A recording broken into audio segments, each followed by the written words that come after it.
President Cyril Ramaphosa says South Africa's participation in the G7 was an opportunity for the voice of reason to prevail in issues such as trade protectionism. Speaking exclusively to the SABC, the president said protectionism does not work and it's detrimental to improving trade relations. Ramaphosa also called for the promotion of multilateralism. The G7 concluded its business with more hope for African countries. President Ramaphosa says more trade should take place between member states and their international counterparts.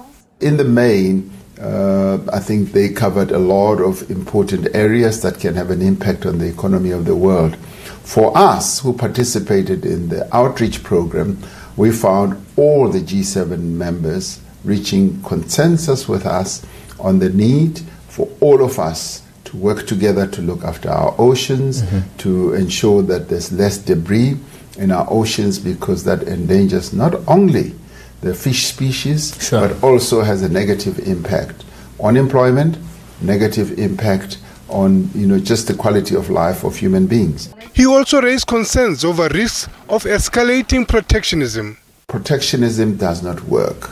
We've seen it in Africa, how it impedes growth, where it impedes also and kills innovation. So we want to have a free trade area on the African continent so that we can industrialize more and more and trade, so that our goods can flow, and following on the goods should be investment. Ramaphosa says soon there will be an investment summit to be held in Kenya.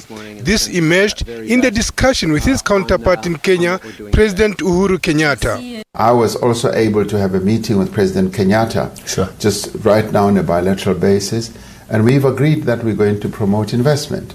We've agreed that we should hold an investment conference in Nairobi to promote our drive to raise $100 billion, because we want investments to come also from African investors into South Africa. We are already investing on the African continent in a big way. So we want a reciprocal type of investment flow, and he has embraced this. So he and I are going to be championing the investment conference that we would like to see happening in Nairobi. He also touched on empowering women. Women should also find space and opportunity as we exploit areas near our shoreline, in the seas, because many of them are given to giving opportunities for the empowerment of women and young girls. And we were quite impressed with the Canadian Prime Minister's initiative on raising $3.8 billion for the empowerment of women and young girls. Meanwhile, turning to local issues, the president has again reiterated his call for all ANC members to work together. This after ANC KZN conference was called off due to a court interdict. The ANC is what we all have, and we are saying we need to foster unity. And one of the ways of fostering unity is to have a united leadership, a leadership that will draw from all approaches. Like, for instance, the National Executive Committee, the way it's constructed now.